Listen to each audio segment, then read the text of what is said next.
প্রিয় ছাত্রছাত্রী, আজকের ক্লাসে অনলাইন ক্লাসে তোমাদেরকে স্বাগত। আসসালামু আলাইকুম।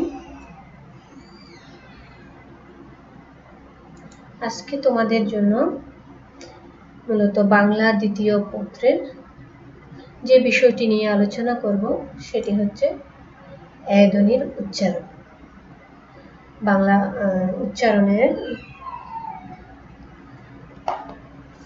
বাংলা দ্বিতীয় পত্রের উচ্চারণ বিষয় চ্যাপ্টার থেকে এ ধ্বনির উচ্চারণ।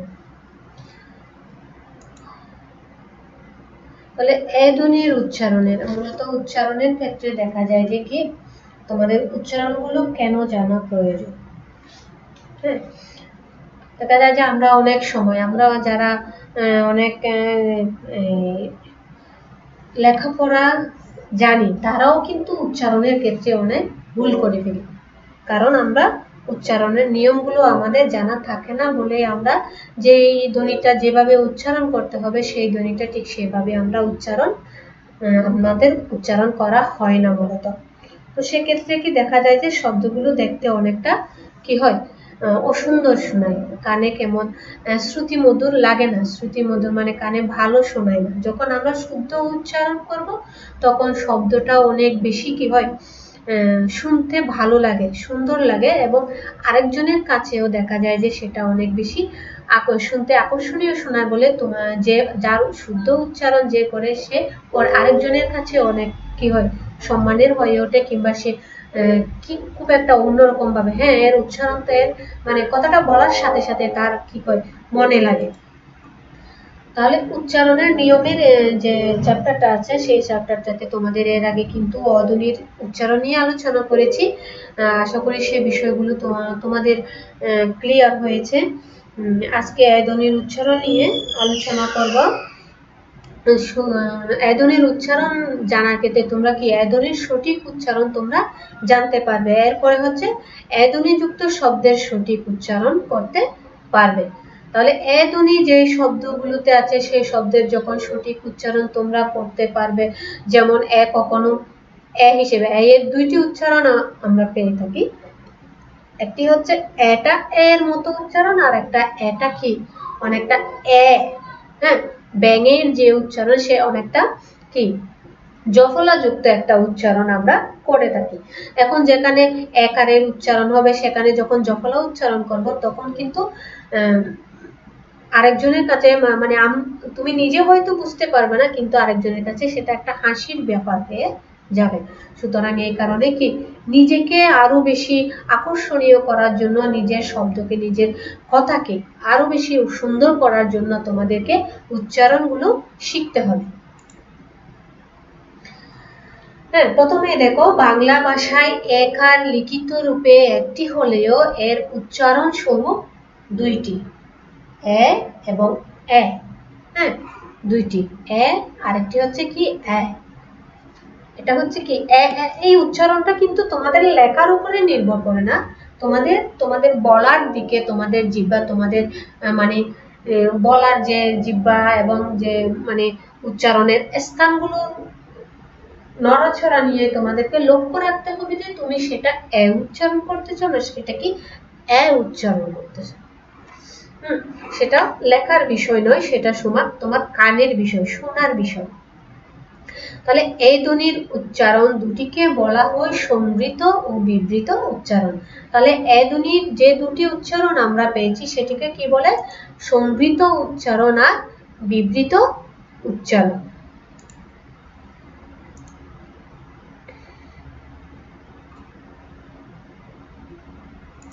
দেখো, এই যে সম্বৃত উচ্চারণ হচ্ছে এটা যখন স্বাভাবিকভাবে উচ্চারিত হবে এবং কি এটা এর মতো উচ্চারিত হবে। আর বিবৃত উচ্চারণ হচ্ছে এটা যখন এর মতো উচ্চারিত হবে না, করে উচ্চারিত হবে। যেমন মেঘ, এটা কিন্তু সম্বৃতও হয় আবার অনেকে বিবৃত হয়। খেলা, এটা কিন্তু বিবৃত উচ্চারণ। খেলাটা আমরা উচ্চারণ করি খেলা। খেলা, এটা কিন্তু খেলা বলি না, খেলা। হ্যাঁ, একটু টেনে বলি আমরা, এটা হচ্ছে বিবৃত উচ্চারণ। অনেকটা যখন এক আরটাকে টেনে বলা হয় তখন সেটা বিবৃত উচ্চারণ, যখন এক আরটা টেনে বলা হবে না সেটা হবে কি সম্বৃত উচ্চারণ। বুঝতে পেরেছো? তাহলে এই উচ্চারণগুলো দেখবো আমরা আস্তে আস্তে। এরপরে আসছে কি সম্বৃত উচ্চারণ। এ ধ্বনি কোনরূপ বিকৃত না হয়ে এর মতোই উচ্চারিত হয়, সেটাই হচ্ছে সম্বৃত উচ্চারণ। শব্দের আদিতে, মধ্যে ও অন্তে এর সম্বৃত উচ্চারণ দেখা যায়, মানে শব্দের প্রথমে, শব্দের মাঝখানে এবং শব্দের শেষে এই ধ্বনি সম্বৃত উচ্চারণ দেখা যায়। এরপর হচ্ছে বিবৃত উচ্চারণ। এ ধ্বনির বিবৃত উচ্চারণ ইংরেজি ক্যাট ও ব্যাটের মতো এর মতো হয়, যেমন দেখ, একা ইত্যাদি। মানে এই একা, একা, দেখ, এটা কিন্তু কি অনেকটা টেনে বলতেছি আমরা। ধ্বনির এই বিবৃত উচ্চারণ কেবল শব্দের আদিতে পাওয়া যায়, শব্দের মধ্যে অন্তে পাওয়া যায় না। তাহলে এই যে শব্দের বিবৃত উচ্চারণ, যেটা কি এটা, হ্যাঁ, জফলাযুক্ত এই উচ্চারণ, টেনে, যে একটু টেনে, তাহলে সেটা শব্দের মাঝখানে এবং শব্দের শেষে কিন্তু পাওয়া যায় না, শুধু শব্দের শুরুতেই পাওয়া যায়। এই ধরনের বিবৃত উচ্চারণ শুধু শব্দের শুরুতে পাওয়া যায়, এবং সম্বৃত উচ্চারণ শব্দের শুরুতে, শব্দের মাঝখানে, শব্দের শেষে সব জায়গায় পাওয়া যায়। তাহলে তোমরা জানলে কি এর আমরা দুইটি উচ্চারণ পাচ্ছি, একটি হচ্ছে এ আর একটি হচ্ছে এ। হ্যাঁ, তাহলে এই দুটি উচ্চারণকে, এটাকে বলে সম্বৃত উচ্চারণ আর এইটাকে বলে বিবৃত উচ্চারণ। তাহলে সম্বৃত উচ্চারণ শব্দের সব জায়গায় পাচ্ছি, আর বিবৃত উচ্চারণ পাচ্ছি শুধু শব্দের শুরুতে। এরপরে উচ্চারণের নিয়ম দেখো। এ ধ্বনির উচ্চারণের নিয়মগুলো কি কি, কোন কোন শর্ত, মানে কোথায় এ হবে, কোথায় এ হবে, সেই উচ্চারণটা নিয়মগুলো এখন আলোচনা করব।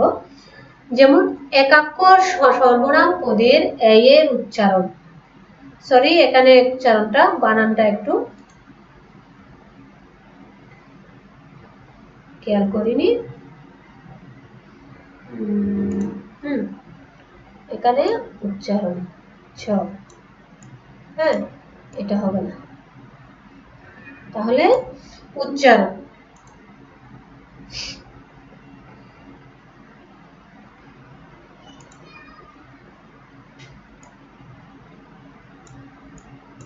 উচ্চারণ একাক্ষর সর্বনাম পদের এ এর উচ্চারণ সম্বৃত বা এ এর মতো হয়। তাহলে একাক্ষর সর্বনাম পদ কোনগুলো? একাক্ষর সর্বনাম পদে এ এর উচ্চারণ কি হবে? সম্বৃত বা স্বাভাবিক বা এ এর মতো হবে। যেমন দেখো কে, কে, সে, সে, যে, যে। তাহলে এখানে এই উচ্চারণগুলো কেন সম্বৃত উচ্চারণ, তোমরা কি বুঝতে পারছো উচ্চারণ করার সময়? কে, কে, সে, সে, যে, যে, এটাকে আমরা কি বলছি না, কে বলতেছি না, সে বলতেছি না, আবার যে বলতেছি না, হ্যাঁ, সেটা হচ্ছে কে, সে, যে।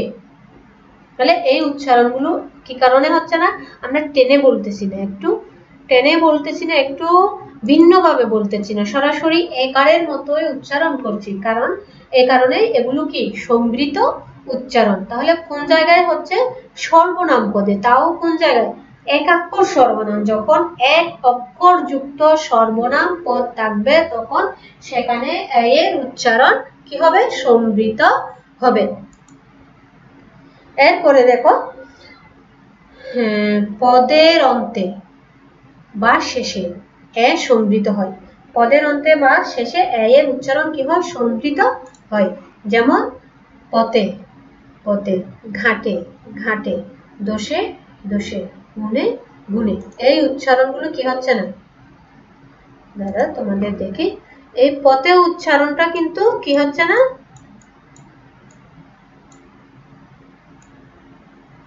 এভাবে হবে না, কিংবা এরকম কোনো উচ্চারণ হওয়ার উপায় নেই, যেহেতু পদের শেষে, হ্যাঁ, পদের শেষে কি হয় না? এ, আচ্ছা, সংবৃত উচ্চারণ এখানে পাওয়া যাচ্ছে না, পদের অন্তে বা শেষে সংবৃত উচ্চারণ হয়। সবসময় কি হবে? শব্দের শেষে সম্বৃত উচ্চারণ হবে। তারপর হচ্ছে কি হ কিংবা আকারবিহীন যুক্ত ধ্বনি পরে থাকলে এ সংবৃত হয়। দেখো হ কিংবা আকারবিহীন, মনোযোগ দিয়ে দেখো তোমরা হ কিংবা আকারবিহীন যুক্ত ধ্বনি পরে থাকলে এ সংবৃত হয়। যেমন দেখো দেহ, দেহ, কেহ, কেহ, কেষ্ট, কেষ্ট। তাহলে এখানে হ আছে, সেই কারণে কি হবে না, দেহের উচ্চারণ কি হবে না, এই দেহ এর উচ্চারণ কি হবে না, এখানে কোনো জফলা হবে না। কেহ এখানেও হবে না, কেষ্ট কিংবা এভাবে সরি কেহ,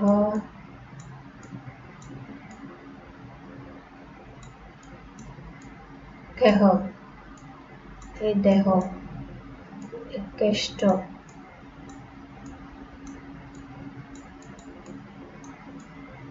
হ্যাঁ কেষ্ট, এভাবে উচ্চারণ হচ্ছে না এগুলো। তাহলে ওদের শেষে কি থাকবে, হ কিংবা আকারবিহীন যুক্ত ধ্বনি। এখানে কিন্তু আকার নাই, আর এখানে যদি আকার থাকতো তাহলে হয়তো উচ্চারণে একটু হেরফের হতো, ব্যতিক্রম হয়ে যেত। কিন্তু আকার নাই বলে, আকার ইকার কিংবা কোনো কিছুই নাই বলে সেই উচ্চারণটা কি হবে, সংবৃত হবে বা এটা এর মতো উচ্চারিত হবে।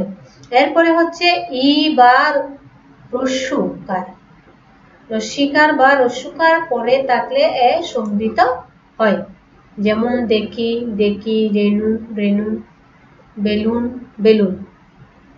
হ্যাঁ, তাহলে এই রস্যিকার, রস্যিকার থাকলে, রস্যকার থাকলে কখনোই একারটা কি হবে না, বিবৃত উচ্চারণ হবে না। বিবৃত উচ্চারণ দেখি কখনোই কি হবে না, দেখি হবে না। উচ্চারণটা দেখি, দেখি নয়, দেখি। এটা কি, দেখি নয়, দেখি। তাহলে রস্যইকার, রস্যকার পরে থাকলে এর উচ্চারণ কি হয়, সংবৃত হয়। দেখি হবে দেখি, রেণু, রেণু, বেলুন, বেলুন। কোনো ধরনের উচ্চারণের কোনো ধরনের বিকৃত বা কোনো ধরনের হেরফের হবে না।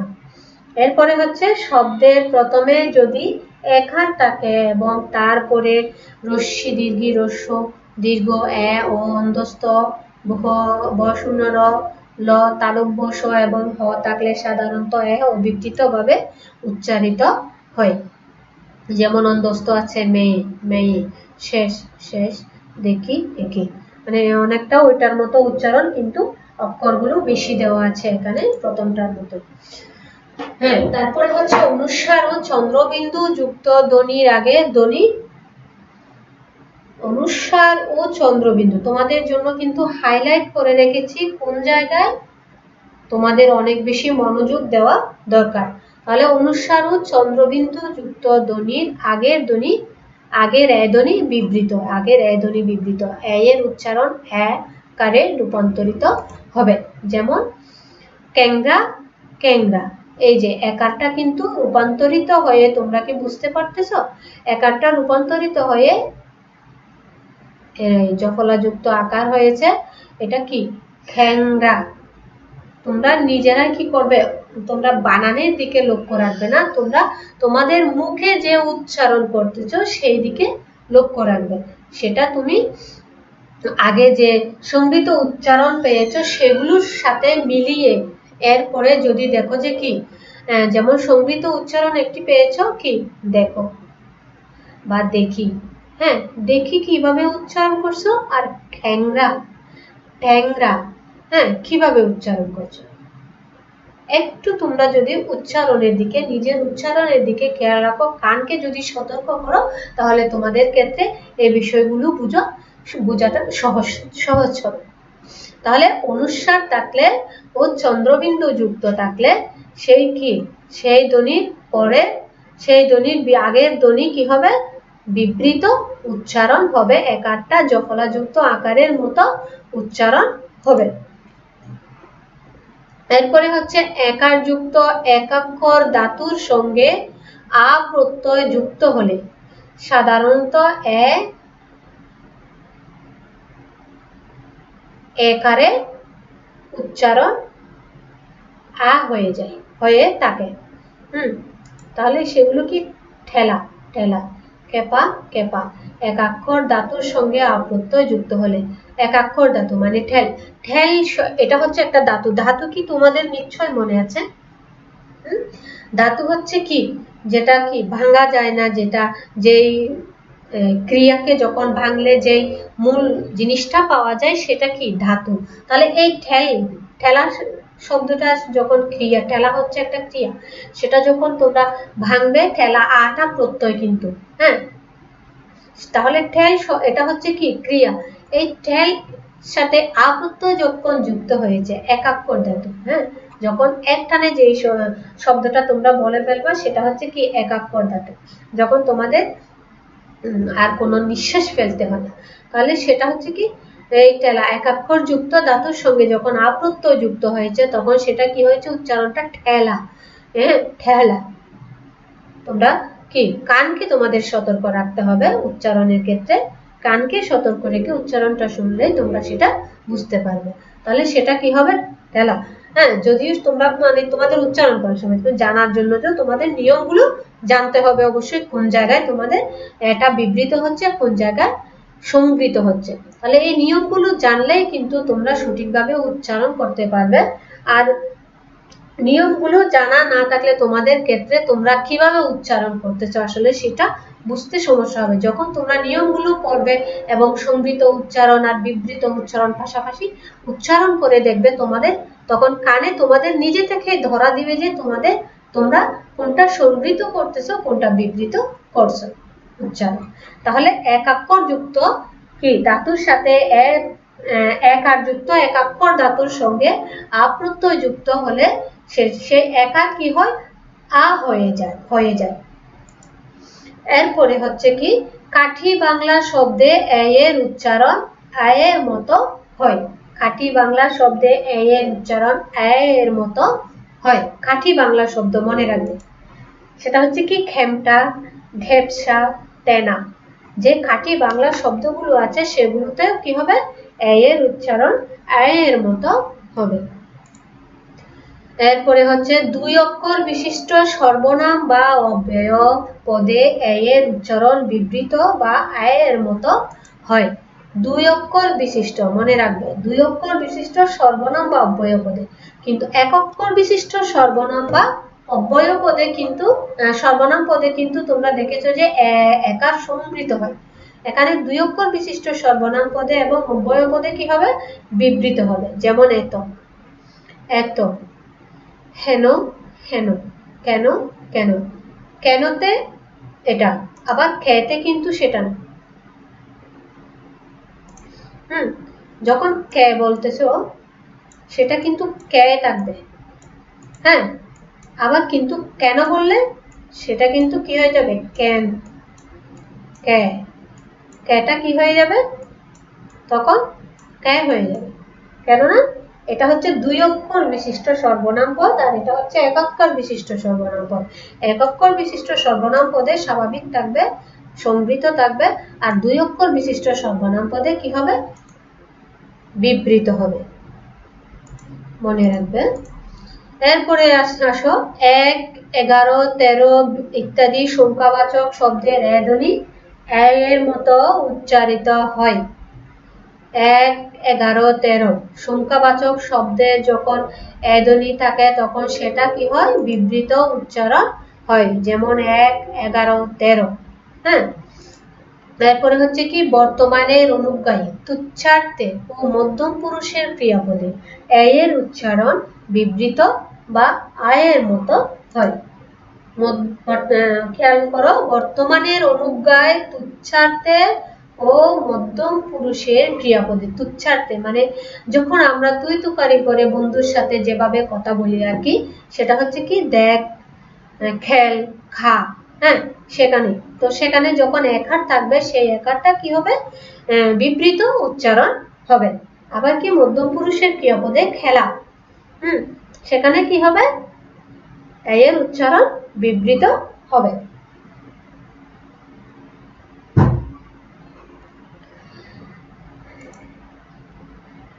এরপরে আদ্য এ, এরপরে অ বা আ থাকলে, অ বা আকার থাকলে সেই এ সাধারণত আ রূপে উচ্চারিত হয়, আ রূপে উচ্চারিত হয়, মানে বিবৃত রূপে এ। হ্যাঁ, তখন কি প্রথম এ এর পরে যদি কি থাকে, অকার থাকে বা আকার থাকে, তাহলে সেই এ এর উচ্চারণ কি হবে, বিবৃত উচ্চারণ হবে। যেমন এক, এটাতে কিন্তু এ আছে, আবার এটা আরেকটা শর্তে পড়তেছে নিয়মে, যেটা হচ্ছে কি 1-11। এই 1-11 থাকলে কি, এক থাকলে এমনিতে কি হচ্ছে, এক উচ্চারণ হচ্ছে। আবার এই নিয়মটা কি হচ্ছে, এই নিয়মের অনুসারেও এই শব্দটা পড়ে যাচ্ছে, সংখ্যাটা। তারপরে একা, এ আছে, যেহেতু প্রথমে এ থাকলে এর পরে কি থাকবে, অ থাকলে আ থাকলে, এই একে কিন্তু কি আছে, এই একে এর পরে অ আছে, কেন আছে, ক সমান ক যোগ ক, ক প্লাস অ, বুঝতে পারছো? তারপর ক, কা মানে কি, খা সমান ক যোগ আ মানে কা। হ্যাঁ, তাহলে এটা হচ্ছে কি, এর সাথে আকার, আর এটার সাথে কি শব্দের প্রথমে আছে অকার আছে, তাহলে সেই জন্য এখানে কি হয়েছে, বিবৃত হয়েছে, দুইটাই বিবৃত হয়েছে। ঠিক তেমনি কি, তেমন, তাহলে তেমনে কি হচ্ছে, মতে কি আছে, ম সমান ম যোগ অ, হেন, হেন ন, এই যে হতে একটা এ আছে, এর সাথে কি আছে, ন আছে, ন সমান কি, দন্ত ন যোগ সরয়।